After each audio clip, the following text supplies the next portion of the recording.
दोस्तों, महाभारत के 5 ऐसे महारथी जिन्हें छल से मारा गया।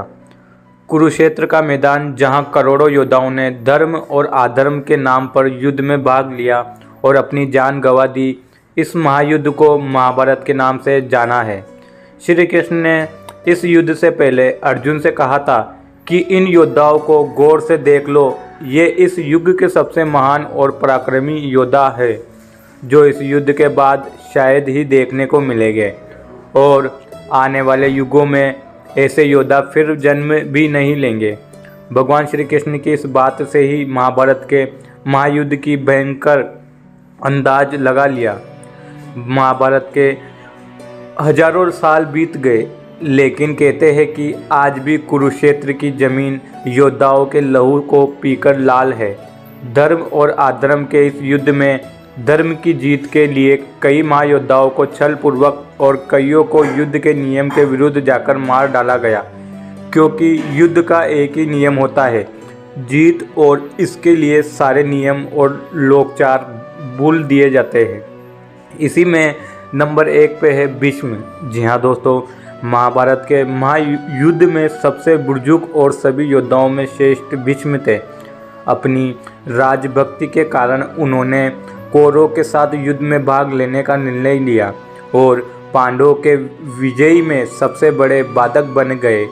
उन्हें पराजित किए बिना महाभारत के युद्ध में पांडवों का विजय होना असंभव था, क्योंकि भीष्म कौरवों के सेनापति के तौर पर अनेक ढाल बने हुए थे।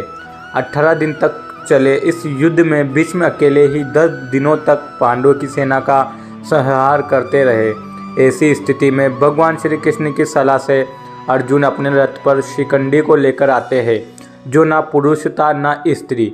भीष्म शिखंडी को एक स्त्री मानते थे और इस रहस्य से पांडव परिचित थे। भीष्म के स्त्री पर अस्त्र शस्त्र नहीं उठाने की प्रतिज्ञा का लाभ उठाते हुए अर्जुन ने युद्ध के 10वें दिन भीष्म को बाणों से छल्ली कर दिया और भीष्म बाणों की शेई पर लेटे लेटे अंत तक युद्ध देखते रहे। इसी में नंबर 2 पे है द्रोणाचार्य। जी हाँ दोस्तों, भीष्म के बाद कौरवों के सेनापति बने द्रोणाचार्य। ये कौरवों और पांडवों के गुरु थे। भीष्म के सम्मान ये भी पांडवों के मार्ग में बड़े बाधक बने हुए थे।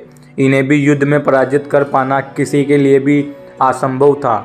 माना जाता है कि द्रोणाचार्य को केवल उनका शौक ही मार सकता था। ऐसे में पांडवों ने द्रोणाचार्य के साथ एक छल किया। भीम ने अश्वत्थामा नाम के हाथी को मार दिया और द्रोणाचार्य के पास जाकर कहने लगे कि मैंने अश्वत्थामा का वध कर दिया। अश्वत्थामा द्रोणाचार्य के पुत्र का भी नाम था। द्रोणाचार्य को भी भीम की बात पर भरोसा नहीं था, इसलिए धर्मराज युधिष्ठिर से पूछा कि क्या अश्वत्थामा मारा गया। इस पर युधिष्ठिर ने कहा, अश्वत्थामा हतो नरो वो कुंजोर वा, यानी अश्वत्थामा मारा गया, लेकिन यह नर भी हो सकता है और हाथी भी।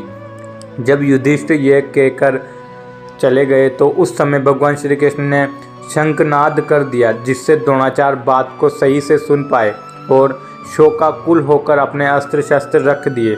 मौके का फायदा उठाकर द्रौपदी के भाई दुष्टद्युम्न ने द्रोणाचार्य का वध कर दिया। इसी के साथ तीसरे नंबर पर है जयेंद्र। जी हाँ दोस्तों, दुर्योधन के जीजा जयेंद्र के कारण अर्जुन के पुत्र अभिमन्यु का वध कौरवों ने मिलकर किया था। इससे क्रोधित होकर अर्जुन ने प्रतिज्ञा ले ली कि अगले दिन के युद्ध में सूर्यास्त तक वह जयेंद्र का वध कर देंगे, नहीं तो खुद अग्नि समाधि ले लेंगे। कौरवों की पूरी सेना उस दिन जयेंद्र की सुरक्षा में लग गई। ऐसे में अर्जुन के लिए जयेंद्र का वध करना और भी असंभव हो गया। ऐसी स्थिति में श्री कृष्ण ने एक चाल चली। उन्होंने अपनी माया से सूर्य को ढक लिया, जिससे अंधेरा छा गया। जयेंद्र ने यह समझा कि शाम हो चुकी है और वह अर्जुन के सामने खुद आ गया। श्री कृष्ण तो यही चाहते ही थे। उन्होंने अर्जुन से कहा कि अपना धनुष उठाओ और जयेंद्र का वध करो, अभी सूर्यास्त नहीं हुआ है। कृष्ण के इतने कहते ही सूर्यदेव फिर से प्रकट हो गए। अर्जुन ने एक पल की भी देरी न करते हुए जयेंद्र का वध कर दिया। इसी के साथ नंबर 4 पर है, जिसे आप सभी जानते हैं, दानवीर कर्ण। जी हाँ दोस्तों, कर्ण का वध भी अर्जुन ने छल से किया था। युद्ध के बीच एक शाम के कारण कर्ण के रथ पर पहिया भूमि में घस जाता है। उस समय निहत्थे कर्ण पर अर्जुन ने दिव्यास्त्र चला दिया और कर्ण वीर गति को प्राप्त हुए। और आखिरी योद्धा है नंबर 5 पे दुर्योधन। जी हाँ दोस्तों, महाभारत के युद्ध का अंतिम महायोद्धा जिसका वध छल पूर्वक हुआ था वह है दुर्योधन, जिसे महाभारत का खलनायक भी माना जाता है। दुर्योधन और भीम के बीच में गदा युद्ध हुआ। इस युद्ध में गदा का प्रहार कमर से ऊपर करने का नियम था, लेकिन भीम ने कृष्ण के संकेत पर दुर्योधन के कमर पर वार करना शुरू कर दिया, क्योंकि दुर्योधन के शरीर का ऊपरी भाग गंगाधारी ने वज्र का बना दिया था। इस तरह छल पूर्वक दुर्योधन का भी अंत कर दिया गया।